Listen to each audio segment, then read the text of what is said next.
رحم الله من قرأ الفاتحة بسم الله الرحمن الرحيم الحمد لله رب العالمين الرحمن الرحيم مالك يوم الدين إياك نعبد وإياك نستعين اهدنا الصراط المستقيم صراط الذين أنعمت عليهم غير المغضوب عليهم ولا الضالين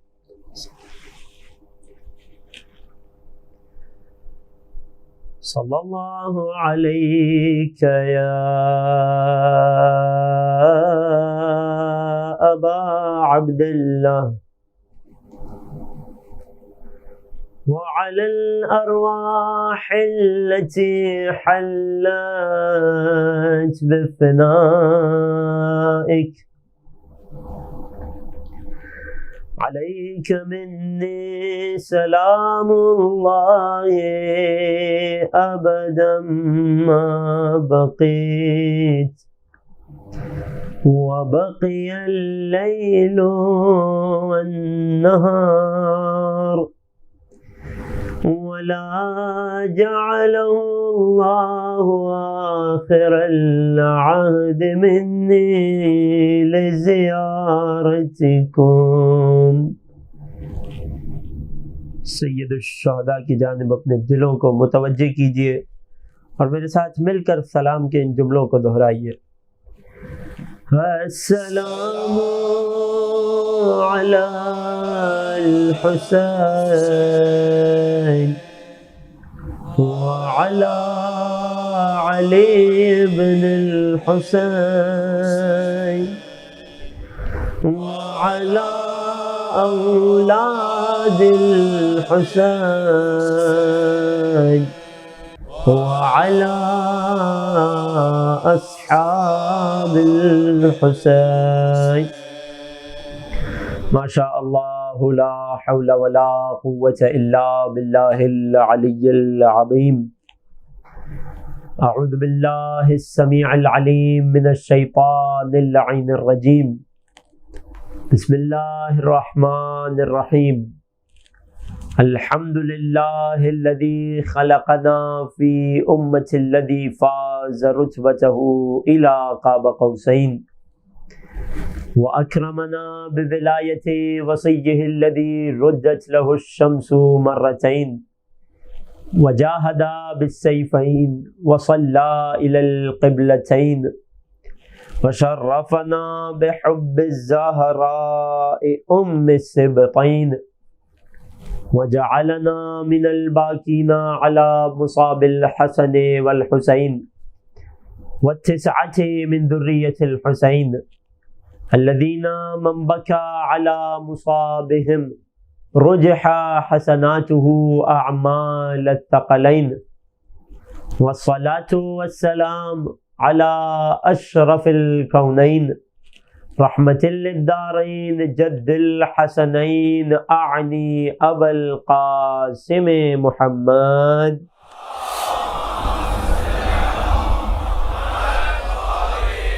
وعلى أهل بيته الأطيبين الأطهرين رحمة الله على محبيهم ولعنة الله على أعدائهم ومنكري فضائلهم وغاصبي حقوقهم أجمعين.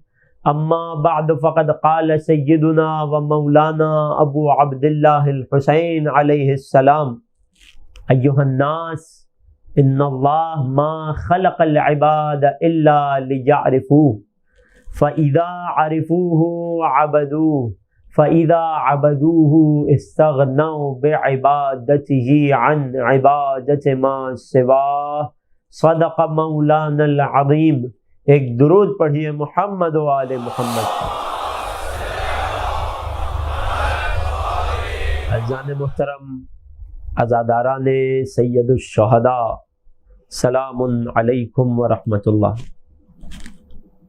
شام وطن کے عنوان سے یہ منعقدہ مجلس جو ہمارے سلسلہ گفتگو کی آخری مجلس ہے، میرا عنوان گفتگو آفاق مہدویت، اور در حقیقت اس عنوان میں مہدویت کا فقط ایک ہی افق بیان کر پایا کہ جسے آج خلاصتاً مکمل کرنے کی کوشش کی جائے گی. حضرات محترم، گفتگو ہماری یہاں تک پہنچی تھی کہ مہدویت کا عقائد سے بڑا ہی گہرا تعلق ہے. عقائد یا تو معرفت خدا ہیں. ہم نے مہدویت کا ان سے ربط آپ کی خدمت میں پیش کیا. یہ پورے عشرے کا خلاصہ ہے جو آپ کی خدمت میں پیش کر رہا ہوں میں. مہدویت کا نبوت خاصہ یعنی ہمارے نبی کی نبوت سے تعلق ہم نے پیش کیا. مہدویت کا نبوت عامہ یعنی آدم سے لے کر عیسیٰ تک کی نبوت سے جو تعلق ہے ہم نے اس بحث کو 3 حصوں میں تقسیم کیا تھا. پہلی بحث سنن انبیاء اور امام زمان، دوسری بحث مواریث انبیاء اور امام زمان، تیسری بحث خصائص انبیاء اور امام زمان. یہاں نبوت اور مہدویت کی بحث مکمل ہوئی. پھر مہدویت اور امامت کی بحث کا آغاز ہوا. اس بحث کو بھی ہم نے 2 حصوں میں تقسیم کیا تھا.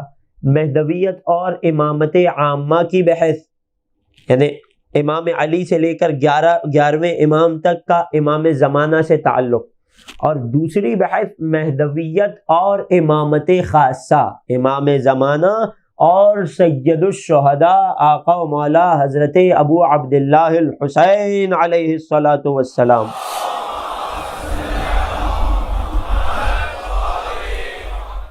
ان دونوں ہستیوں کا ارتباط، ان دونوں ہستیوں کا تعلق، اور اسی میں بحث جاری تھی. آج دوپہر روزے 40 کی گفتگو میں چند تعلق پیش کیے تھے. پہلا تعلق جو کل شب کی مجلس میں پیش ہوا کہ اللہ نے امام زمانہ کو نسل سید الشہداء میں قرار دیا ہے. دوسرا تعلق کہ اللہ نے امام زمانہ کو ہی امام حسین کا انتقام لینے والا قرار دیا.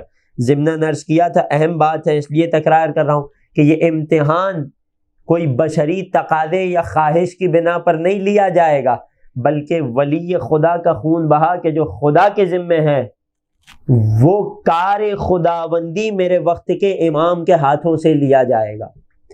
تیسرا اور اہم ترین اور انتہائی گہرا تعلق کہ جس پر جتنی گفتگو کی جائے کم ہے، اور وہ یہ جو آج دوپہر کی مجلس میں پیش کیا کہ جب مخلوقات میں شور و غوغا پیدا ہو گیا، جب مخلوقات حسین کے قتل کی مصیبت کو برداشت نہیں کر پا رہی تھی، یہ عظیم بار اٹھا نہیں پا رہی تھی، جب فرشتے فریاد کر رہے تھے، جب آسمان و زمین میں تہلکہ مچا ہوا تھا حسین کی شہادت اور ان کے قتل پر، تو اس تمام روئے زمین کو، اس تمام کائنات کو، تمام مخلوقات کو اللہ نے جب ہدوء بخشا، جب سکون اور اطمینان بخشا، تو کیسے بخشا؟ میرے وقت کے امام کے وجود نورانی کی زیارت کرا کر بخشا، اور یہ اطمینان دلا دیا اس مخلوق کے، یہ صبر کرو، میں انتقام ضرور لوں گا لیکن انتقام اس ہستی کے ہاتھوں سے لوں گا. یہ تیسرا تعلق. چوتھا تعلق میں نے کل عرض کیا تھا ضمناً کہ جب 12ویں امام تشریف لائیں گے تو اپنے جد کے نام کا شعار بلند کریں گے، یا لطارات الحسین کا شعار بلند کریں گے، کوئی اور شعار اور نعرہ امام بلند نہیں فرمائیں گے. اور جب مخلوقات کو اپنا تعارف کروائیں گے تو وہ بھی اپنے جد حسین کے ذریعے سے کروائیں گے. اللہ اکبر. آج یہیں سے گفتگو کو، اس آخری گفتگو کو آگے بڑھاتا ہوں.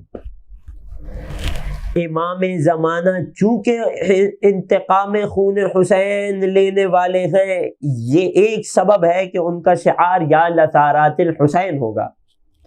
یہاں علماء اس شعار کا ایک اور مخفی سبب بیان کرتے ہیں، اور سبب بڑا تفصیلی، اور وہی سبب آج کی گفتگو، کہ امام زمانہ فقط اپنے جد حسین کے نام کا نعرہ اس وجہ سے بلند فرمائیں گے کہ امام زمانہ اور امام حسین کی ذمہ داریوں میں، کار امامت میں ظاہری طور پر بھی بہت زیادہ مشابہت اور مطابقت پائی جاتی ہے.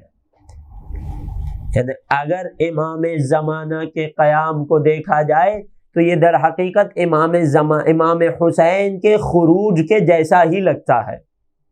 3 بنیادی جہتیں علماء بیان کرتے ہیں، توجہ کیجیے گا. پہلی مطابقت اور مماثلت کیا ہے کہ امام حسین اور امام زمانہ کے تحرک اور قیام اور خروج، جو چاہے نام دے دیجئے، ان دونوں کا ظاہری ہدف ایک ہی ہے.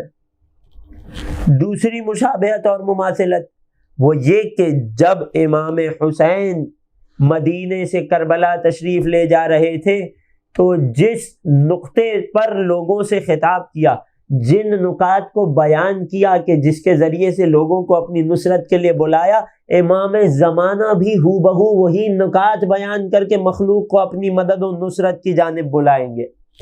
تیسری مشابہت، اہم ترین مشابہت اور مماثلت یہ ہے کہ جو اسٹریٹجی یا حکمت عملی امام حسین نے اختیار کی تھی اپنے پورے سفر میں، وہی حکمت عملی وارث حسین یعنی امام زمانہ عجل اللہ تعالی فرجہ الشریف کی بھی ہوگی۔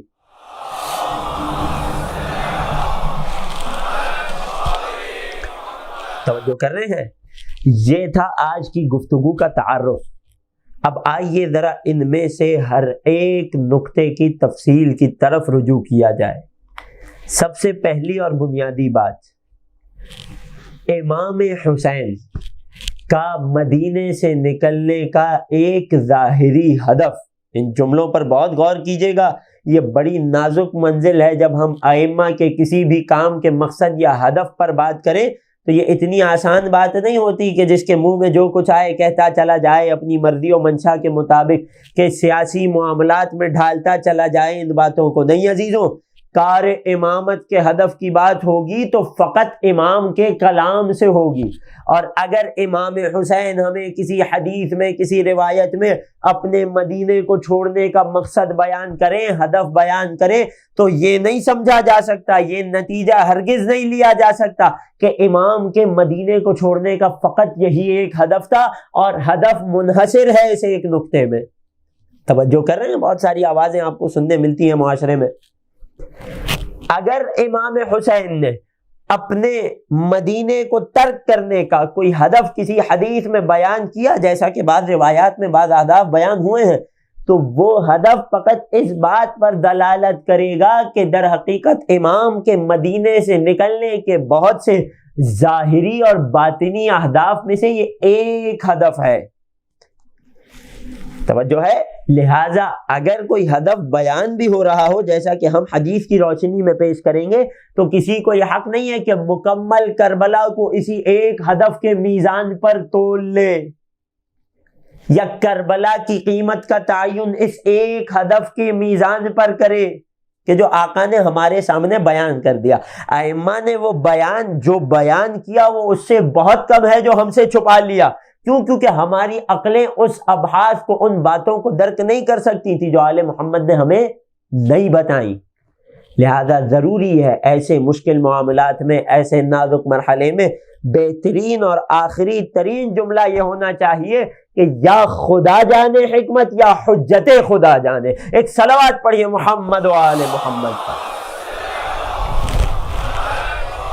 اس پوری تمہید کو ذکر کرنے کا مقصد اور مطلوب یہ تھا کہ اب جو آگے باتیں بیان ہوگی ان سے کوئی سوء استفادہ نہ کر سکے۔ یہاں تک بات آ گئی۔ اب توجہ کیجیے گا، جب سید الشہداء مدینے سے نکل رہے تھے، خروج فرما رہے تھے، تو آقا نے اپنے بھائی محمد حنفیہ سے ملاقات فرمائی۔ وحدت ہدف کیسے امام حسین اور امام زمانہ کا وہ ہدف جو ائمہ نے بیان کیا اس میں مماثلت پائی جاتی ہے۔ جب مدینے سے تشریف لے جا رہے تھے تو اپنے بھائی محمد حنفیہ سے خطاب کیا، آخری ملاقات کی، اور اس میں محمد حنفیہ کو وصیت فرمائی، اور اس وصیت کے جملے کیا ہیں آپ نے بارہا سنے ہوں گے، آج پھر سن لیجئے۔ انی لم اخرج اشرا ولا بطرا ولا مفسدا ولا ظالما، نہ میں کسی قسم کے تکبر کی وجہ سے نکل رہا ہوں، نہ میں انا پرستی میں نکل رہا ہوں، نہ میں زمین پر فساد پھیلانے جا رہا ہوں، نہ میں ظلم کرنے جا رہا ہوں۔ مولا پھر کیوں مدینہ چھوڑ کر تشریف لے جا رہے ہیں؟ فرماتے ہیں وَإِنَّمَا خَرَجْتُ، میں کیوں نکل رہا ہوں مدینے سے؟ اطلب الاصلاح فی امت جدی رسول اللہ، میں اپنے نانا رسول اللہ کی امت میں اصلاح کی خاطر نکل رہا ہوں۔ توجہ کیجیے گا، یہاں اس جملے سے کسی کو یہ حق نہیں پہنچتا کہ نتیجہ نکالے کہ امام حسین کے نکلنے کا فقط یہی ایک مقصد تھا. نہیں عزیزوں توجہ کیجیے, یہ فقط ایک مقصد تھا جو امام نے بیان کیا. اور پھر یہاں یہ بھی واضح ہو جائے کہ امام جس شے کو, جن باتوں کو اصلاح کہہ رہے ہیں, ضروری نہیں ہے کہ ہماری بشری غیر معصوم ناقص عقلیں بھی اصلاح سے وہی مراد سمجھ سکے. یہی تو وجہ ہے کہ امام تقی نے فرمایا کہ جو شخص بغیر علم کے اصلاح کرنے نکلتا ہے وہ اصلاح سے زیادہ فساد پھیلاتا ہے. وہ امام معصوم ہے, وہ جانتے ہیں کہ اصلاح کا مطلب کیا ہے, اصلاح کیسے متحقق ہوتی ہے اور کن راستوں پہ چل کر ہوتی ہے. ہم غیر معصوم ہیں, ہم جاہل ہیں, ہم امام کی بتائی ہوئی اصلاح کے ایک جز کو سمجھ سکتے ہیں, مکمل بحث اور مفہوم اصلاح کا کہ امام کی کیا مراد تھی, امام کیا چاہ رہے تھے, اس مکمل بحث کا احاطہ نہیں کیا جا سکتا. اگر یہاں تک کہ بات واضح ہو گئی, تھوڑی سی مشکل باتیں تھی, مجھے اندازہ ہے میرے بزرگان یقیناً میرے ساتھ ہیں سفر میں. ایک صلوات پڑھیے محمد و آل محمد پر. امام حسین کے کلام کو مکمل کروں. مولا نے کیا فرمایا, وَإِنَّمَا خَرَجْتُ, میں کیوں جا رہا ہوں, اطلب الاصلاح, اصلاح چاہتا ہوں میں.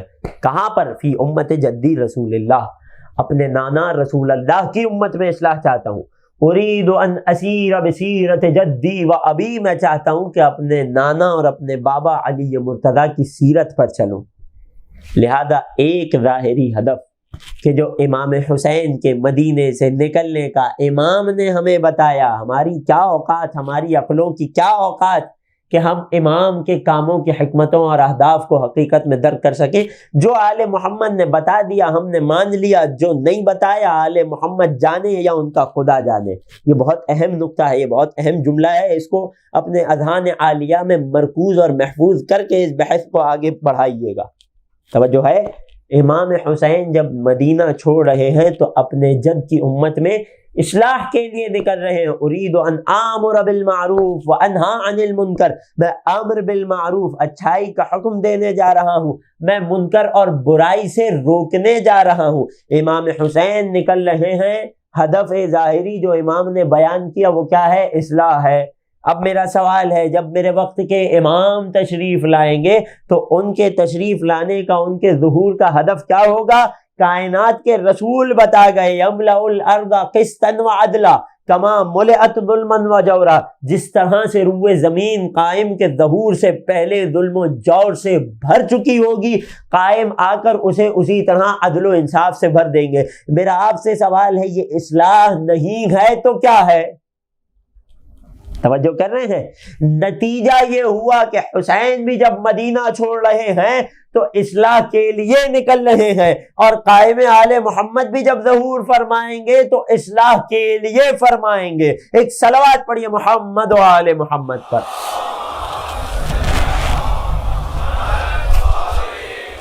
یہاں ایک سوال اٹھتا ہے, یقیناً میرے جاگتے ہوئے سامعین و ناظرین کے ذہنوں میں بھی اٹھا ہوگا کہ ہم نے کیسے اسے ایک ہدف کہہ دیا, اگرچہ دونوں ہستیاں اصلاح کے لیے نکل رہی ہیں, لیکن امام حسین کے نکلنے کا اور اصلاح کا دائرہ کار کیا ہے؟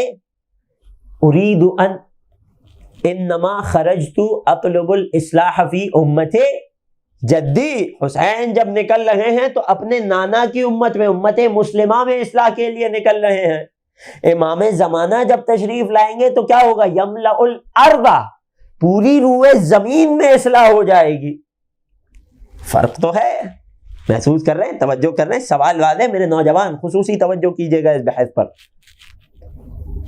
تو فرق تو ہے, تو کیسے ایک ہدف کہا جا رہا ہے؟ توجہ کیجئے گا, ایک مثال سے اس فرق کی حقیقت کو سمجھانا چاہتا ہوں تاکہ یہ واضح ہو جائے کہ یہ فرق کہاں پر پایا جاتا ہے. نوجوانوں بچوں کے لیے ایک بہت آسان سی مثال دیتا ہوں. ایک بلب آپ نے لیا, ایک, اور یہ بلب 1000 وولٹ کا ہے. اب مثال بچوں اور نوجوانوں کے اذہان کے قریب کرنے کے لیے دے رہا ہوں. ایک بلب آپ نے لیا کہ جو 1000 وولٹ کا ہے. آپ نے اس بلب کو روشن کیا, لیکن ایک مضبوط ڈبے میں, چھوٹے سے ڈبے میں بند کر کے روشن کر دیا. کیا بلب 1000 وولٹ کی طاقت رکھتا ہے؟ جواب دیجئے. یقیناً رکھتا ہے۔ اس 1000 وولٹ کے بلب نے کتنی جگہ کو روشن کیا؟ فقط اسے ایک چھوٹے سے ڈبے کو۔ کیوں؟ کیونکہ بلب کی روشنی اس سے باہر نہیں آ رہی۔ یہی بلب آپ اسی امام بارگاہ کے ہال میں لگا دیجئے، یہی 1000 وولٹ کا بلب ہے، کتنا حصہ روشن کرے گا؟ یہ پورا ہال روشن کرے گا۔ توجہ کر رہے ہیں عزیزوں؟ کیا بلب کی طاقت میں کوئی فرق ہے؟ نہیں، بلب دونوں جگہ وہی 1000 وولٹ کا ہے۔ تو پھر فرق کہاں سے آیا؟ وہاں چھوٹے سے ڈبے میں روشنی کر رہا ہے، یہاں پورے کمرے کو روشن کیے دے رہا ہے۔ جواب یہ ہوگا کہ فرق بلب کی صناعت میں نہیں ہے، فرق بلب کی روشنی اور اس کی وولٹیج میں نہیں ہے، فرق بلب کی طاقت میں نہیں ہے، فرق ان ظروف میں ہے کہ جن ظروف میں اس بلب کو روشن کیا جا رہا ہے۔ بالکل اسی طرح حسین بھی وہی نور ہیں، امام زمانہ بھی وہی نور ہے۔ اس نور کی روشنی اور طاقت میں، اس نور کی یگانیت میں کوئی فرق نہیں ہے، فرق ہے تو حالات اور ظروف میں ہے۔ حسین کے زمانے میں اتنی صلاحیت نہیں تھی کہ حسین کی اصلاح کو دنیا بھر تک قبول کیا جاتا، لہٰذا وہاں اصلاح کے پہلے درجے کو عمل کیا جا رہا ہے، وہاں نانا کی امت سے اصلاح کا آغاز کیا جا رہا ہے، جبکہ جب قائم تشریف لے آئیں گے تو امت میں، اس دنیا میں یہ صلاحیت پیدا ہو چکی ہوگی، دنیا کا ظرف وسیع ہو چکا ہوگا کہ پوری دنیا میں قائم کی ہدایت کا نور پھیل سکے، لہٰذا دونوں ہستیوں کا ہدف اصلاح ہی ہے۔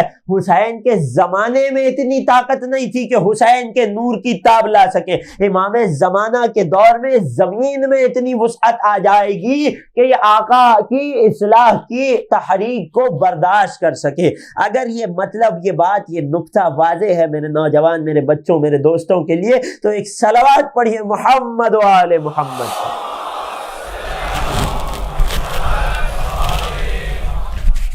توجہ کر رہے ہیں عزیزوں؟ کیا لطیف بحث ہے۔ فرق حسین اور امام زمانہ میں نہیں ہے، فرق ظروف میں ہے، فرق حالات میں ہے۔ ان ہستیوں میں مقتدی برابر کا موجود ہے، اگر فنی تعبیر کہوں اپنے حوزوی دوستوں کے لیے، ہستیوں میں مقتدی برابر کا ہے، لیکن سامنے مانع ہے کہ جو حسین کو مکمل روح زمین کی اصلاح سے روکے رہے ہیں کہ فقط نانا کی امت میں اصلاح کر سکتے ہیں، جبکہ جب قائم تشریف لائیں گے تو روح زمین میں اس قدر طاقت اور اس قدر صلاحیت پیدا ہو چکی ہوگی کہ مکمل روح زمین کی اصلاح کی جائے گی۔ یہ کیا ہے؟ یہ وہ پہلا نقطہ ہے کہ جس میں امام حسین اور امام زمانہ میں مطابقت اور مماثلت پائی جاتی ہے، کہ دونوں کا وہ ہدف کہ جو بیان ہوا روایت میں وہ مشترک ہے، یکساں ہے، ایک جیسا ہے۔ ذرا بات کو ایک منزل آگے بڑھاتے ہیں۔ دوسرا نقطہ کہ جس میں یہ دونوں ہستیاں انتہائی مشترک اور مماثل ہیں، وہ کیا ہے؟ ان دونوں کا خطاب، کہ جب لوگوں کو اپنی مدد و نصرت کے لیے بلائیں گے تو دونوں کا خطاب یکساں ہوگا، ایک جیسا ہوگا۔ وہی نکات ہوں گے کہ جس پر جد حسین نے بات کی تھی، وہی نکات ہوں گے کہ جن پر پوتا امام زمانہ بات کرے گا۔ وہ کیا نکات ہیں؟ بنیادی طور پر محللین و مبصرین نے 3 نقطوں میں اس بات کی تقسیم کی ہے کہ جب آقا حسین لوگوں کو اپنی نصرت کے لیے بلا رہے تھے تو 3 نکات تھے جو آقا حسین کے بیان میں، ان کے خطاب میں تھے، اور وہی تینوں نکات امام زمانہ کے خطاب میں بھی پائے جائیں گے۔ اب یہاں سوال ہے، ہمیں کیسے پتہ چلا امام زمانہ کیا خطاب کریں گے؟ تو پورے عشرے میں یہی تو بات ہو رہی تھی کہ ائمہ نے جا بجا آقا امام زمانہ کا ذکر کیا، ایک ایک قدم کے جو آقا اٹھائیں گے ائمہ نے پہلے سے چاہنے والوں کو بتا دیا، تاکہ چاہنے والے ذہنی طور پر آمادہ ہو جائے۔ امام صادق سے، امام باقر سے، ائمہ طاہرین سے ہمیں مختلف ذرائع اور وسائل سے وہ خطبات پہنچے جو امام زمانہ بعد میں ارشاد فرمائیں گے۔ آل محمد کا خاصہ ہے مستقبل بتانا، غیبی اخبار کو بتانا، یہ تک بتا گئے کہ ہمارے قائم جب ظہور فرمائیں گے تو کیا خطاب انجام دیں گے۔ امام حسین کے خطاب کی طرف نگاہ کیجئے، 3 بنیادی، 3 ابرز نکات۔ پہلا نقطہ، آل محمد کی مصیبت اور حق تلفی کو بیان کرنا، لوگوں کے سامنے یہ مدعا رکھنا، یہ دعویٰ رکھنا کہ ہم آل محمد کی حق تلفی ہو رہی ہے۔ یہی جب امام زمانہ تشریف لائیں گے تو سب سے پہلا نقطہ یہی رکھیں گے کہ آل محمد کو ان کا حق دیا جائے۔ مماثلت دیکھ رہے ہیں عزیزوں. دوسرا نقطہ، امام حسین نے دوسرا جو اہم نقطہ بارہا ارشاد فرمایا، اس کی طرف اشارہ کیا، وہ کیا ہے کہ امام حسین کے دور میں جو دنیا کے حالات تھے، جو واقعات تھے، جو دنیا کی کیفیت تھی، امام حسین نے لوگوں کو اس دنیا کی حقیقت کو دکھلایا. مثال پیش کر دوں، وہ جملہ آپ سب نے سن رکھا ہوگا، الناس عبید الدنیا. آقا حسین دنیا کی حقیقت، اپنے زمانے میں دنیا کی حقیقت لوگوں کو بتا رہے ہیں. الناس عبید الدنیا، لوگ دنیا کے غلام ہو چکے ہیں. والدین لاعق علی السنتہم، دین ان کی زبانوں کا چٹخارا بن کے رہ گیا ہے. ما یحوطونہ ما درت معایشہم، اس کے چٹخارے لیتے رہتے ہیں، اس کا مزہ لیتے رہتے ہیں، دین کی باتیں کرتے رہتے ہیں جب تک ان کی معیشتیں صحیح چل رہی ہیں. فَإِذَا مُحِّسُوا بِالْبَلَاءِ، جب ان لوگوں کو آزمائش میں اتارا جاتا ہے، قلت دیانون، تو حقیقی دیندار بہت کم رہ جاتے ہیں. اللہ اکبر، توجہ کر رہے ہیں؟ لوگ حسین حسین کر رہے تھے، 18,000 کے قریب خط لکھے گئے کوفہ کی جانب سے، لیکن جب امتحان کی باری آئے تو قلت دیانون، فقط 72 رہ گئے. یہ امام حسین کے دور میں زمانے میں دنیا کی پستی اور دنیا کی حقیقت تھی. جو دوسرا اہم نقطہ تھا امام حسین کے بیانات میں، ان کے خطبات میں. امام زمانہ بھی جب تشریف لائیں گے تو اپنے زمانے کے لوگوں کو دنیا کی حقیقت سے آشنا کرائیں گے، لوگوں کو مخاطب کر کے کہیں گے، الا یا اہل العالم ان الدنیا قد قرب فناؤها، اے دنیا والوں، اب اس دنیا کا فنا، اس دنیا کا اختتام قریب آ چکا ہے. وَأَذِنَتِ الوداع، اب دنیا نے الوداع لے لیا ہے. کیوں؟ کیونکہ یہ آخری زمانہ ہوگا. یہ کیا ہے؟ یہ امام زمانہ لوگوں کو دنیا کی، اپنے دور کی، اپنے زمانے کی حقیقت ہی تو بتا رہے ہیں. یہ مماثلت اور مشابہت. تیسرا اہم نقطہ کہ جو امام حسین کے خطاب میں پایا جاتا ہے وہ کیا ہے؟ توجہ ہے عزیزوں؟ سماعت آمادہ ہے؟ میں تیسرا نقطہ پیش کرنے لگا. ایک درود پڑھیے محمد و آل محمد پر.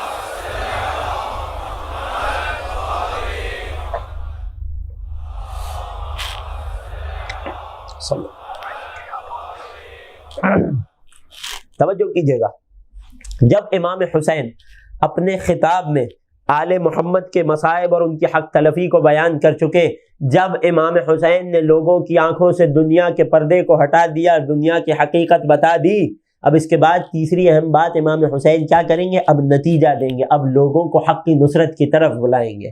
الا ترون ان الحق لا يؤمر به وَأَنَّ الْمَعْرُوفَ لَا يُعْمَلُ بِهِ، کیا تم نہیں دیکھ رہے کہ معروف کا، نیکی کا امر نہیں کیا جا رہا؟ وَأَنَّ الْمُنْكَرَ لَا يُتَنَاهَى عَنْهُ، کہ برائی سے روکا نہیں جا رہا. فَلْيَرْغَبِ الْمُؤْمِنُ فِي لِقَاءِ اللَّهِ، تو اب ایسے زمانے میں کہ جب امر بالمعروف اور نہی عن المنکر نہ ہو رہا ہو، امام حسین اپنے زمانے کی بات کر رہے ہیں، کوئی قیاس نہیں کرے کسی اور زمانے پر. کلام امام کی حقیقت فقط امام جانتے ہیں. بار بار اس اشرے میں اس جملے کو پیش کرتا رہا ہوں، اور پوری مہدویت کی بحث کرنے کا ایک بنیادی ترین اگر ایک نکاتی ایجنڈا اور مقصد مانگا جائے تو وہ یہ ہے کہ ہمارے دلوں میں آل محمد کے لیے تسلیم کا مادہ پیدا ہو جائے. امام جو کہہ دے اس کے آگے سر تسلیم خم کر دے، نہ اس سے ایک قدم آگے بڑھے نہ اس سے ایک قدم پیچھے ہٹے. اگر ایسا اپنے آپ کو بنا لیا تبھی دور غیبت میں عقیدہ محفوظ رکھ سکیں گے. ایک صلوات پڑھیے محمد و آل محمد پر. تو امام کس قسم کے امر بالمعروف کی بات کر رہے ہیں؟ امام جانے. امام کس قسم کے نہی عن المنکر کی بات کر رہے ہیں؟ حقیقت امام جانے. ظاہری معنی ہوتے ہیں، حقیقی معنی امام جانے.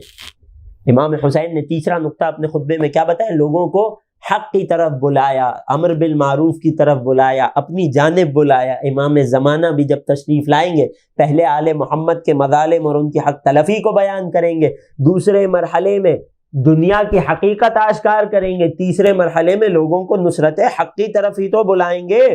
ارے خود اپنی نصرت کی طرف بلائیں گے، اور یہی آل محمد ہی تو حق ہیں. ان کے علاوہ دنیا میں حق ہے کیا؟ یہی وجہ ہے نا کہ زیارت جامعہ کبیرہ میں کیا پڑھتے ہیں؟ ان ذکر الخیر. اللہ اکبر. ایک صلوات پڑھیے محمد و آل محمد پر. زیارت جامعہ میں کیا جملے کہتے ہیں؟ الحق معکم وفیکم ومنکم والیکم. اللہ اکبر. اے آل محمد، حق آپ کے ساتھ بھی ہے، آپ میں بھی ہے، آپ سے ہی شروع ہوتا ہے، آپ پر ہی اختتام پا جاتا ہے۔ اللہ اکبر۔ یہی تو رسول کا اشارہ تھا نا کہ جب فرمایا تھا علی مع الحق، علی حق کے ساتھ ہے۔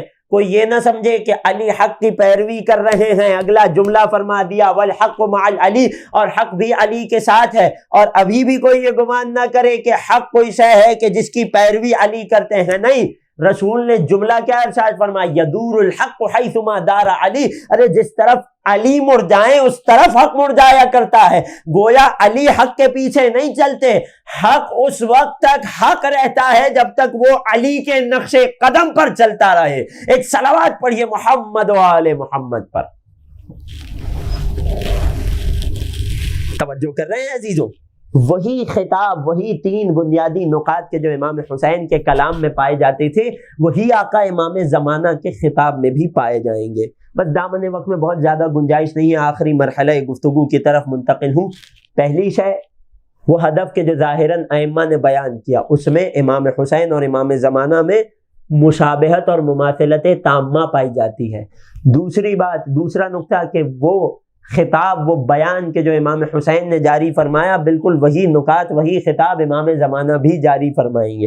تیسرا اور اہم نقطہ اور وہ مشترک بات ان دونوں ہستیوں کے خروج میں وہ کیا ہے کہ وہ جو حکمت عملی امام حسین نے اپنائی تھی، وہ جو اسٹریٹجی امام حسین کی تھی، وہی حکمت عملی اور اسٹریٹجی میرا وقت کا امام بھی اپنائے گا۔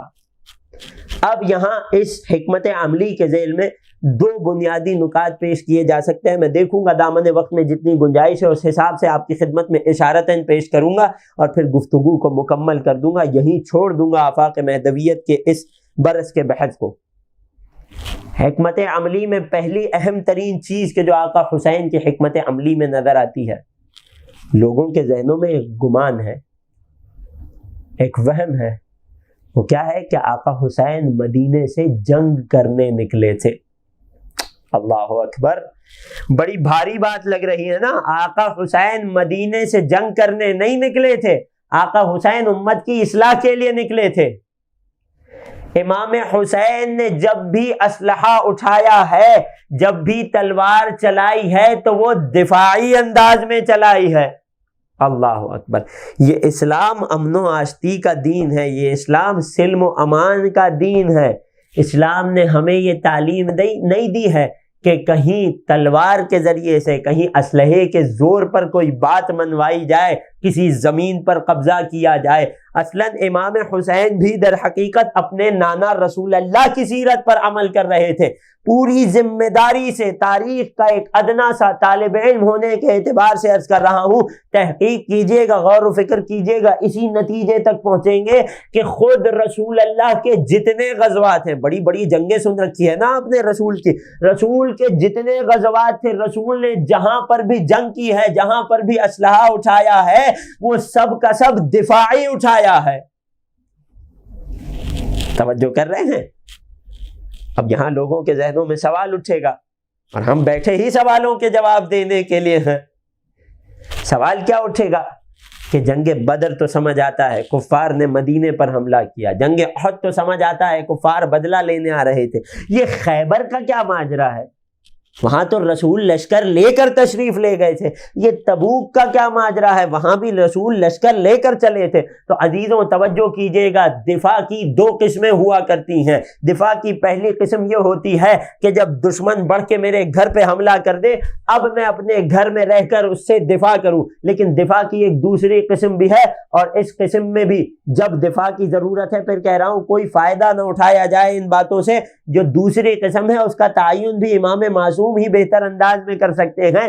دفاع کی دوسری عقلی قسم کیا ہے کہ اگر مجھے پتا ہے، معلوم ہے، یقین ہے، میں جانتا ہوں کہ فلاں جگہ پر ایک بل ہے اور اس بل میں ایک سانپ چھپا ہے، اور وہ سانپ کچھ دیر بعد اپنے بل سے نکلے گا اور مجھے ڈس لے گا، تو اب دفاع کا تقاضا کیا ہے کہ اس سے پہلے وہ سانپ اپنے بل سے نکل کے باہر آئے میں خود اس کے بل میں گھس کر اسے ہلاک کر دوں. یہ دفاع کی ہی ایک قسم ہے. رسول نے جب خیبر پر حملہ کیا تھا تو کسی مال غنیمت کی لالچ میں نہیں کیا تھا, کسی زمین پر قبضے کے لیے نہیں کیا تھا, جیسا کہ رسول کے بعد والے ادوار میں ہوتا رہا.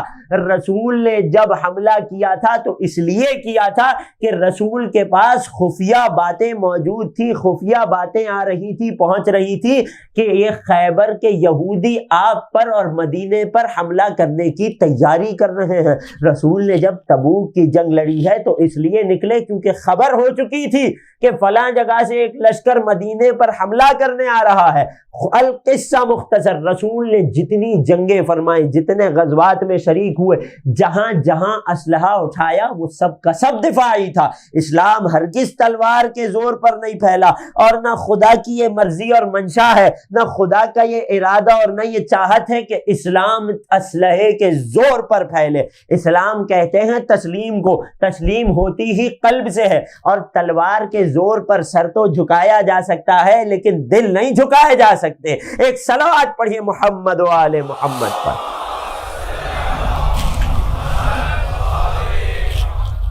توجہ کر رہے ہیں, یہ ہے رسول کی سیرت. لا اکراہ فی الدین قد تبین الرشد من الغی. جب ہدایت اور گمراہی کے راستے جدا ہو گئے, جب علی کا اور غیر کا رستہ جدا ہو گیا تو اب دین میں کوئی کراہیت, کوئی زبردستی نہیں ہے. خدا نے سب کو عقل کی نعمت سے نوازا ہے, سب کے لیے دلیلوں کو واضح کر دیا. دین اسلام دلیل سے سمجھ کر اعتقاد اور یقین رکھنے کا نام ہے. تلوار کے زور پر کلمہ پڑھنے کو اسلام نہیں کہتے عزیزوں. ایک صلوات پڑھیے محمد و آل محمد پر.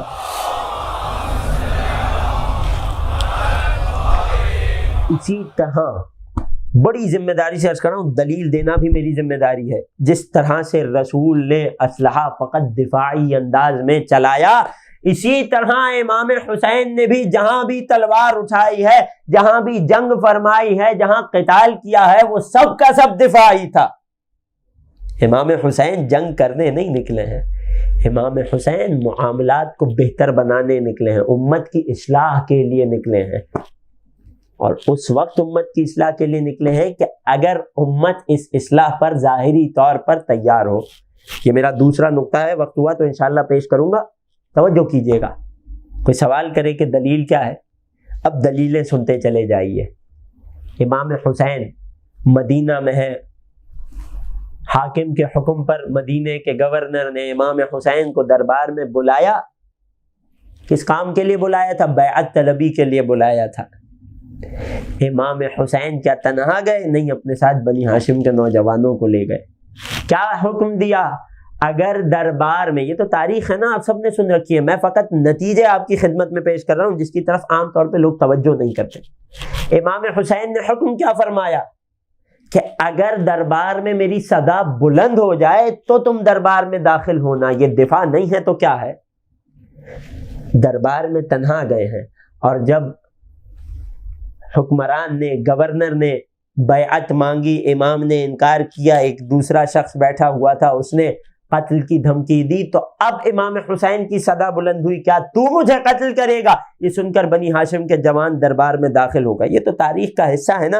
میرا آپ سے سوال ہے کہ اگر امام حسین اسلحے کے زور پر کامیابی حاصل کرنا چاہتے تو بنی ہاشم کو دربار کے باہر ہی کیوں رکھتے؟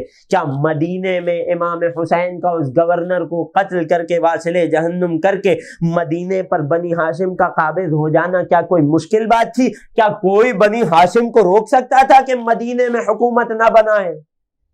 کیا امام حسین کے بنی ہاشم کے جوان کافی نہیں تھے کہ اسی دربار میں امام اپنے ساتھ لے کر داخل ہوتے اور حاکم کو اسی جگہ, گورنر کو اسی جگہ قتل کر دیتے؟ ارے بنی ہاشم کے جوان تو چھوڑ دیجئے, کیا ایک عباس کافی نہیں تھا حسین کی فتح کے لیے؟ ایک صلوات پڑھیے محمد و آل محمد پر. لیکن امام حسین نے ایسا نہیں کیا. اصلاً یہ ہو گئی پہلی دلیل, دل مطمئن ہے, بات آگے بڑھاؤں. دوسری دلیل, امام حسین مدینہ سے کوفہ کی طرف ہی کیوں گئے؟ کسی اور جانب کیوں نہیں گئے؟ ڈائریکٹ شام کی جانب کیوں نہیں گئے؟ اگر امام کا جنگ کا ارادہ ہوتا تو امام کوفہ کا رخ کیوں کرتے؟ شام کی جانب چلے جاتے، دارالحکومت تو وہیں تھا۔ کوفہ کی جانب اس لیے گئے کہ کوفے سے امام کو کئی ہزار، بعض میں 18,000، بعض تاریخی کتب میں 32,000 امام کو کئی خطوط موصول ہوئے تھے، جہاں کوفہ والوں نے یہ اقرار کیا تھا فرزند رسول ہمارے دل آپ کی نصرت کے لیے آمادہ ہیں، ہم آپ کی مدد کو تیار ہیں۔ امام حسین اس ہستی کو کہتے ہیں، توجہ کیجئے گا، جملہ آپ کی شاداب سماعتوں کے حوالے کر رہا ہوں، امام کوفے کی جانب گئی ہی اس لیے تھے کیونکہ اس وقت کوفے والوں نے یہ اقرار کیا تھا کہ ہم دل سے آپ کی نصرت اور آپ کی حمایت کے لیے آمادہ ہیں۔ ائمہ طاہرین سروں پر حکومت کرنے نہیں آئے تھے کہ تلواروں کے زور پر حکومت کرتے، تلوار کے زور پر حکومت بدن پر کی جاتی ہے، تلوار کے زور پر حکومت اس وقت تک قائم رہتی ہے جب تک حاکم زندہ ہے۔ آل محمد دلوں پر حکومت کرنے آئے تھے، یہی وجہ ہے کہ 1400 برس گزر گئے مگر حسین کی حکومت آج بھی دلوں پر قائم ہے۔ ایک صلوات پڑھیے محمد و آل محمد پر۔ بات واضح ہو رہی ہے، توجہات میرے ساتھ ہیں عزیزوں۔ امام نے کوفے کا رخ ہی اس لیے کیا تھا کہ مومنین دل سے آمادہ تھے۔ یہی وجہ ہے نا کہ جب مسلم کی شہادت کی خبر آئی اور امام کو معلوم ہوا ظاہری طور پر، حقیقت میں تو امام سب کچھ جانتے ہیں، ظاہری طور پر امام تک یہ خبر پہنچی کہ کوفے والوں نے ساتھ چھوڑ دیا ہے، تو امام نے اپنا رخ کوفے سے بھی تبدیل کر لیا۔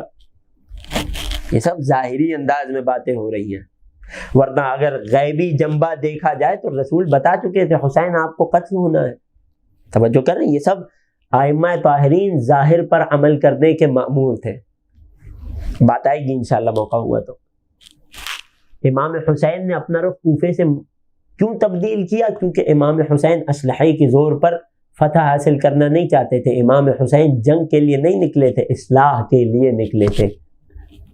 تیسری دلیل پیش کروں عزیزوں، توجہ میرے ساتھ ہے کہ جب امام حسین کا قافلہ 2 محرم کو فرات کے قریب پہنچا تو حر کہ جو بعد میں حر علیہ السلام ہو گئے، 1000 کے لشکر کے ساتھ امام حسین کا راستہ روکنے آیا۔ زہیر قین علیہ السلام نے عرض کیا ہے مولا حسین کیسا رہے گا کہ اگر ہم یہی ان سے جنگ کر کے انہیں ہلاک کر دیں؟ کیوں؟ کیونکہ ان کے بعد جو آنے والے ہیں وہ بہت بڑی فوج ہے، ان کے مقابلے میں یہ ہمارے لیے کچھ حیثیت نہیں رکھتے۔ اگر آقا حسین کو جنگ کرنی ہوتی تو پہلے ہی اس لشکر کو ختم کر دیتے اور فرات پر اپنے قبضے کو باقی رکھتے۔ نہیں، حسین نے اپنی خیمہ بستی کو منتقل کیا۔ حضرت زہیر قین کو کیا جواب دیا؟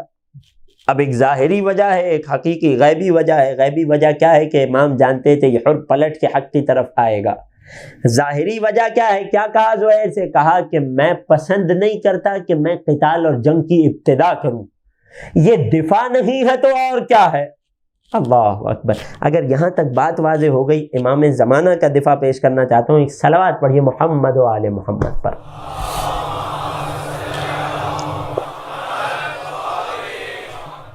امام زمانہ بھی جب ظہور فرمائیں گے تو اپنے جد رسول اللہ اور اپنے جد حسین کی سیرت پر چلتے ہوئے فقط دفاعی انداز میں اسلحہ اٹھائیں گے۔ یہ بھی بڑی ایک عجیب بات محسوس ہوتی ہے مومنین کو سن کر۔ آج تک تو کچھ اور سن رکھا ہے۔ عزیزان محترم، امام زمانہ کے ظہور کے بعد ان کے افعال کے 2 جنبے ہیں، ایک ہے انتقام خون حسین اور ایک ہے دنیا کو عدل و انصاف سے بھر دینا۔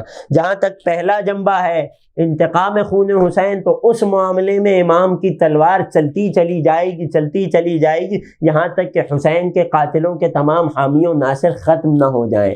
یہاں خون بہایا جائے گا۔ وہ جو روایات ہیں نا، خوب خون بہایا جائے گا، اکثر اسی تعویل میں ہے، اسی بارے میں ہے۔ لیکن ایک دوسرا جنبہ روئے زمین کو عدل و انصاف سے بھرنا ہے، تو کیا یہ سارا کام امام اسلحے کے دور پر فرمائیں گے؟ نہیں عزیزوں، امام بھی فقط وہاں اسلحہ اٹھائیں گے کہ جہاں دفاع کی خاطر اسلحے کی ضرورت ہوگی۔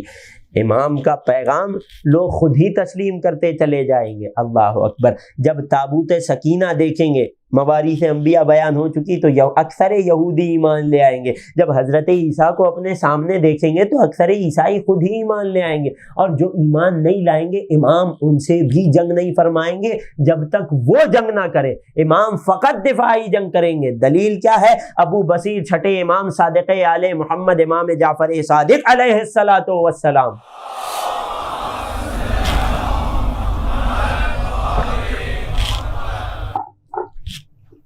توجہ کیجیے گا، بس آخری جملے اس عشرے کے بڑی آپ کو زحمت دی، بڑی آپ کی سما خراشی کی، خدا آپ کے سننے کو اپنی بارگاہ میں قبول فرمائے، بڑے صبر سے آپ نے مطالب کو سنا، آخری جملے پھر زحمتیں تمام۔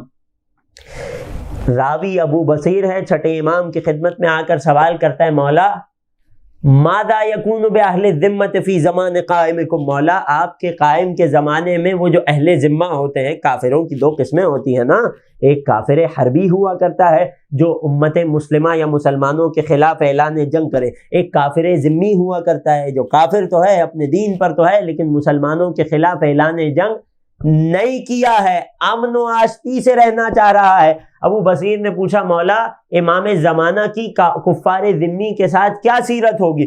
اگر جنگ ہی کرنی ہوتی، اگر تلوار کی نوک پر کلمہ ہی پڑھانا ہوتا تو امام زمانہ پڑھا لیتے نا، ان سے زیادہ طاقت کس میں ہے؟ لیکن چھٹے امام فرماتے ہیں، یتسالم معہم کما تسالم جدہ رسول اللہ، جس طرح رسول نے اپنے زمانے میں فدق کے عیسائی یہودیوں سے اور مدینے کے گرد جو یہودی آبادیاں تھیں، جس طرح رسول نے اپنے زمانے میں کافر ذمی سے صلح فرمائی تھی، اسی طرح امام زمانہ بھی ان سے امن و آشتی کا معاملہ کریں گے۔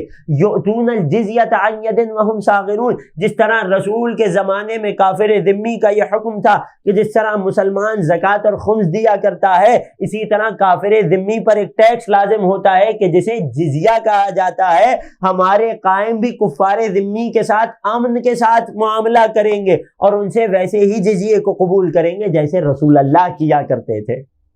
توجہ ہے؟ تو نتیجہ کیا ہوا اس بحث کا؟ امام زمانہ بھی فقط وہی تلوار اور اسلحہ چلائیں گے جہاں پر دفاع مقصود ہوگا، کبھی جارحانہ اسلحہ نہیں چلاتے ہمارے ائمہ طاہرین، نہ رسول کی یہ سنت ہے اور نہ ائمہ طاہرین علیہم افضل الصلاۃ والسلام کی یہ سنت ہے۔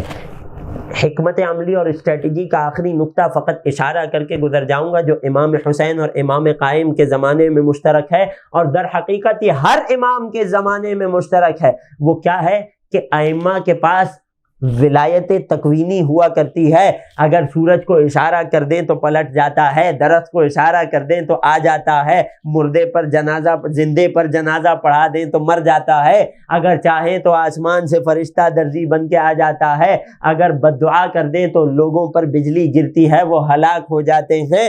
یہ ساری غیبی طاقتیں، یہ ساری ولایت تکوینیہ ائمہ کے پاس ہے، لیکن اس کے باوجود ائمہ دنیا میں جب ہدایت کا کام کرتے ہیں تو بنیادی طور پر بشری اور ظاہری تقاضوں کے مطابق کیا کرتے ہیں، ہمیشہ معجزات سے مدد نہیں لیا کرتے۔ یہی وجہ ہے نا کہ رسول کے بعد امام علی اتنے برس کیوں خاموش رہے؟ کیونکہ انصار نہیں تھے۔ کیا علی اگر اپنی الہی قوت دکھاتے، جب ید اللہ کے ہاتھ میں ذوالفقار ہوتی تھی تو کیا کوئی علی کے نزدیک بھی جا سکتا تھا؟ نہیں عزیزو، علی ظاہری تقاضوں، ظاہری حالات پر اور ان کے مطابق عمل کرنے کے پابند ہیں، یہ خدا کی مرضی ہے، اور ائمہ خدا کی مرضی کے بغیر کوئی کام نہیں کیا کرتے۔ اسی طرح امام حسین نے بھی کربلا میں جو جنگ لڑی وہ ظاہری حالات اور تقاضوں کے مطابق لڑی۔ امام زمانہ بھی جو روح زمین کو عدل و انصاف سے بھریں گے وہ سب کے سب ظاہری تقاضوں اور حالات کے مطابق بھریں گے۔ ہاں، خدا نے انہیں ولایت تکوینی دی ہی اس وجہ سے ہے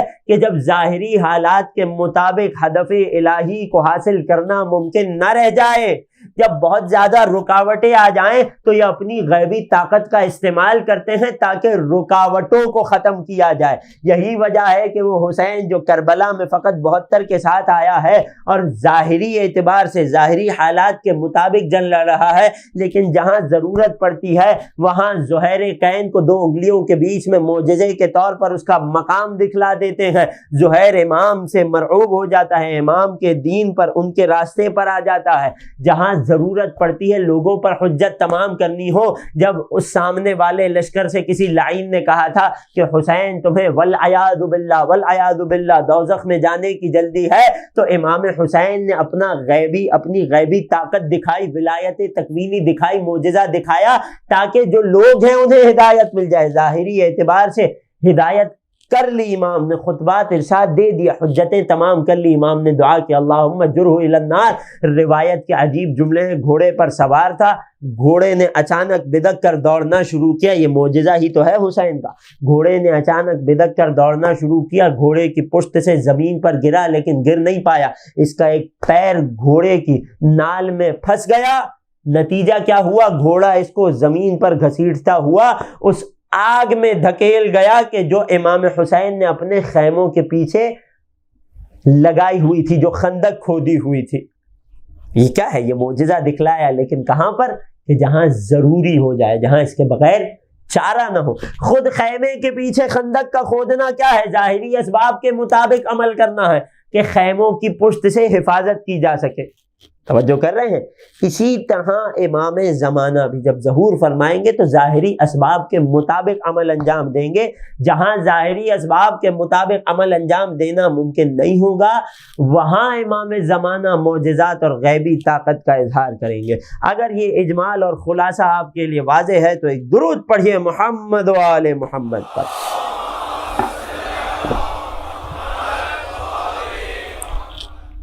بس عزیزوں، بات کو یہیں چھوڑے جا رہا ہوں۔ ہم نے کوشش یہ کی ان 11 دنوں میں، ان 11 تقریروں میں، کہ آفاق مہدویت کے پہلے افق یعنی امام زمانہ کا عقیدے سے، عقائد سے، اصول دین سے کیا گہرا تعلق ہے، اسے بیان کریں۔ ابھی بہت سارے آفاق باقی رہ گئے، خدا نے توفیق دی تو پھر کبھی آپ کی خدمت میں عرض کریں گے۔ بس یہ آخری تقریر کہ جس کا عنوان ہے شام وطن۔ اس تقریر کو شام وطن کیوں کہا جاتا ہے؟ کیونکہ اس تقریر میں، اس مجلس میں اہل حرم کے لٹے ہوئے قافلے کی مدینہ آمد کو پڑھا جاتا ہے۔ دوپہر میں روز اربعین کے مصائب میں آپ سن چکے کہ شام سے اہل حرم کا قافلہ چلا ہے، ایک دو راہے پر پہنچا ہے، بیویوں نے یہ گزارش کی امام وقت کو، چوتھے امام کو، کہ ہمیں پہلے کربلا کی سمت جانا ہے۔ امام زین العابدین بیویوں کو کربلا لے کر آئے، ہر بیوی نے جب دل کھول کے اپنے پیارے کی قبر پہ اس کا ماتم کر لیا تو اب اہل حرم کربلا سے مدینے چلے ہیں۔ اللہ اکبر۔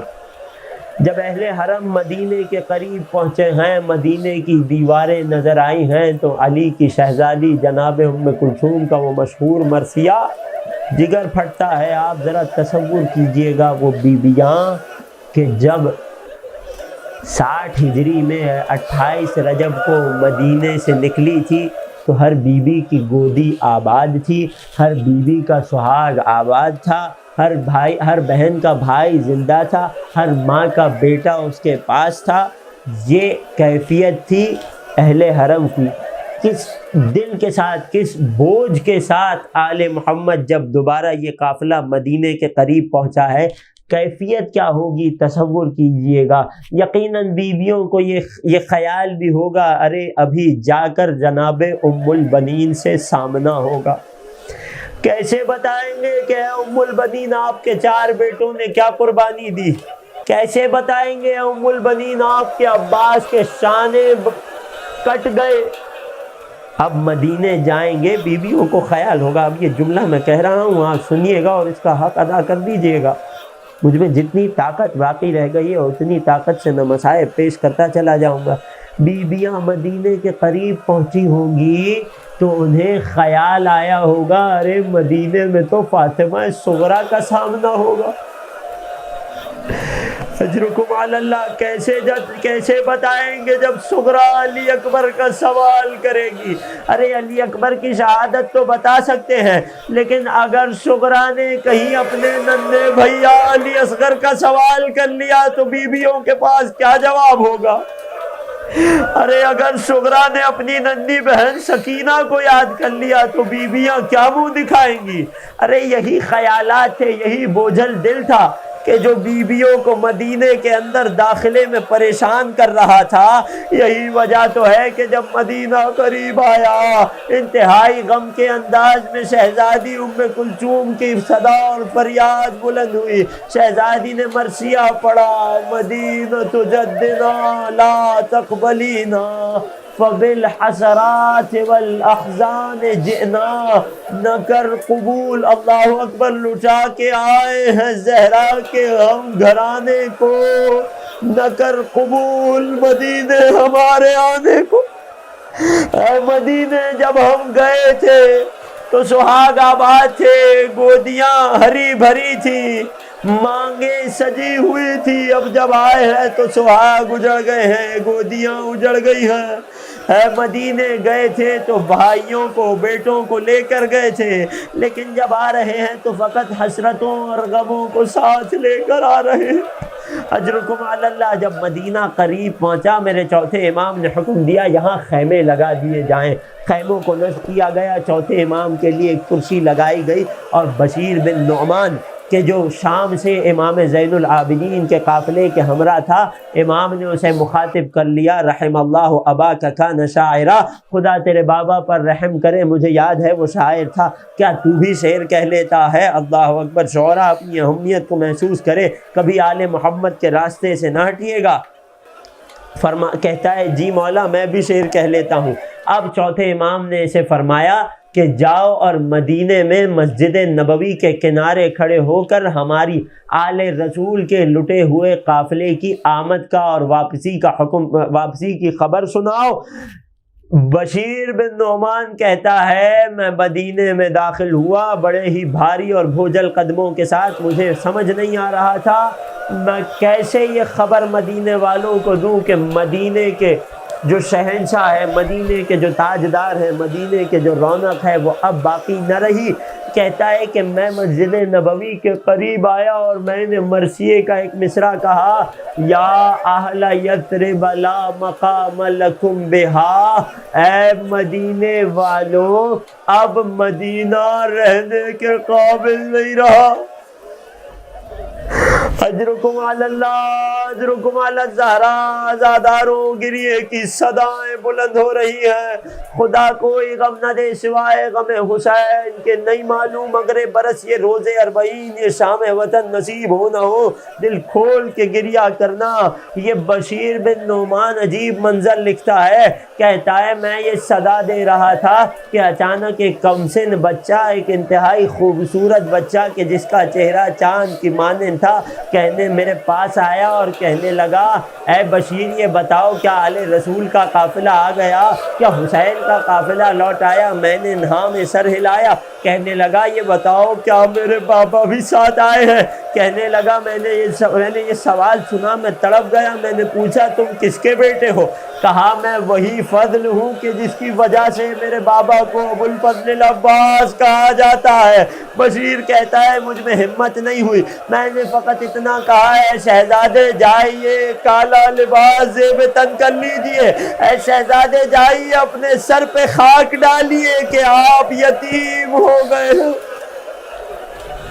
اجرکم علی اللہ، اجرکم علی الزہرا۔ بہت مختصر کرتا چلوں عزاداروں، دامن وقت میں گنجائش نہیں ہے، جتنی طاقت ہے آپ کی خدمت میں پڑھ رہا ہوں، جسے جتنا گریہ نصیب ہو جائے۔ آل محمد کا یہ لٹا ہوا قافلہ نہ جانے کس دکھی دل کے ساتھ مدینے داخل ہوا۔ اللہ اکبر۔ شہزادی زینب فرماتی ہے بیٹا سجاد میں نانا رسول خدا کی خدمت میں جا رہی ہوں، میں ان کے پاس اپنی فریاد کروں گی۔ میری شہزادی مدینے میں اپنے نانا کے روضے پر آتی ہے، ایک مرتبہ نانا کے سامنے آ کر حسین کے مصائب بیان کرنا شروع کیے، مسجد نبوی میں زلزلہ آنے لگا، شہزادی نے خود کو قبر رسول پر گرایا اور خوب گریہ کیا، دل بھر کے ماتم کیا، یہاں تک کہ جب قبر رسول سے نکلی ہیں، اللہ اکبر، سننا جگر پھٹتا ہے ان مصائب کو سن کے عزیزو، جب اب مسجد نبوی سے نکلی ہیں تو شہزادی زینب علیہ اپنے گھر تشریف لے گئی۔ اللہ اکبر۔ اجرکم علی اللہ، اجرکم علی الزہرا۔ زینب علیہ جبل صبر ہیں، صبر کا پہاڑ ہے۔ وہ زینب کے جس نے کربلا میں اپنے اون و محمد کو کبھی گریہ نہیں کیا، وہ شہزادی کہ جس نے کربلا سے کوفہ، کوفہ سے شام کی راہ میں کبھی اپنے بچوں کے سر کی طرف نگاہ نہیں کی، وہ شہزادی کہ جب تبرکات شام میں لائے جا رہے تھے تو اپنے اون و محمد کے سر کو اپنی گودی تک میں نہیں لیا، اور کیا کہا، میں علی کی بیٹی ہوں، صدقہ دے کر واپس نہیں لیتی، لیکن ماں کا دل بھی تو ہے شہزادی زینب کے سینہ اقدس میں، ارے کب تک برداشت کرتی۔ ایک مرتبہ جب اپنے گھر کے صحن میں تشریف لاتی ہیں، اچانک اس چبوترے کی طرف نگاہ پڑی کہ جہاں محمد بیٹھا کرتے تھے، ماں کے دل نے اب برداشت نہیں کیا، پھوٹ پھوٹ کر رونے لگی، اے محمد ماں کو معاف کر دینا۔ اجرکم علی اللہ اجرکم علی الزہرا۔ اسی اثناء میں عبداللہ بن جعفر طیار گھر میں تشریف لاتے ہیں، کیا منظر دیکھتے ہیں کہ ایک بڑھیا ہے، ایک نحیفہ ہے، ایک ضعیفہ ہے کہ جو میرے گھر کے صحن میں بیٹھی ہے، کہتے ہیں معظمہ میں معافی چاہتا ہوں، ابھی میری زوجہ گھر پہ نہیں ہے۔ شہزادی نے ان جملوں کو سننا تھا، آنکھوں سے آنسو جاری ہو گئے، اے عبداللہ کیا تم نے بھی اپنی زینب کو نہیں پہچانا؟ عبداللہ چیخ مار کے روتے ہیں، زینب جب گئی تھی تو بال سے آتے، کمر جھکی ہوئی نہیں تھی، جب آئی ہے تو یہ کیا عالم ہو گیا ہے۔ اجرکم علی اللہ اجرکم علی الزہرا۔ میری شہزادی کی عادت تھی کہ ماں کی قبر پہ ہمیشہ رات کی تاریکی میں جایا کرتی تھی۔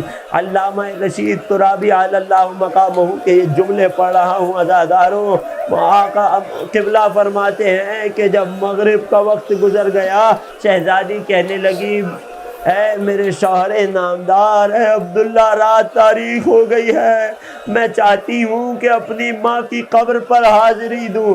شہزادی چلی ہیں، ماں کی قبر کے نزدیک آئی ہیں، ارے ایک جملہ سننا اور پھر رونا۔ ارے 28 رجب کو جب امام حسین ماں کی قبر سے ودا کر رہے تھے نا، تو آقا گھٹنیوں کے بل چل کے اس طرح گئے تھے کہ جیسے کوئی کمسن بچہ اپنی ماں کی آغوش میں چلا جاتا ہے۔ آج جب شہزادی زینب ماں کی قبر پہ جانا چاہتی ہیں تو وہی انداز اپنا لیا، اپنے آپ کو زمین پہ گرایا، گھٹنیوں کے بل چلتی ہوئی ماں کی قبر پر آئی ہیں۔ ارے بیٹیوں والے بیٹھے ہو نا، جانتے ہو بیٹیاں بہت صبر کرتی ہیں، بہت ضبط کرتی ہیں، لیکن جب بیٹی ماں سے ملاقات کرتی ہے تو اپنے دل کا حال کھول کر رکھ دیتی ہے۔ ارے شہزادی زینب کوفہ اور شام کی ستائی ہوئی ہے، ہر جگہ صبر کرتی آئی ہیں، لیکن ماں کی قبر پہ پہنچ کر ضبط کا یارہ نہ رہا، ماں کی قبر پہ گرا دیا۔ اے ماں کون سے مصائب بیان کروں، اے ماں ہماری چادروں کو لوٹا گیا، اے ماں یہ دیکھو میرے بازوؤں پر رسیوں کے نیل ہے، اے ماں اگر تم پوچھو گی کہ حسین کے ساتھ کیا ہوا، جواب میں خون بھرا کرتا لائی ہوں، یہ کہہ کر شہزادی نے ماں کی قبر پہ حسین کا کرتا رکھ دیا۔ قبر فاطمہ میں زلزلہ آنے لگا۔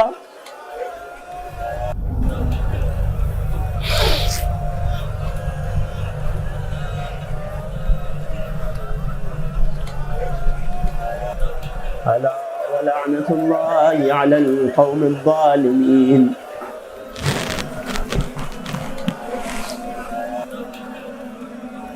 وسيعلم الذين ظلموا آل محمد أي منقلب ينقلبون۔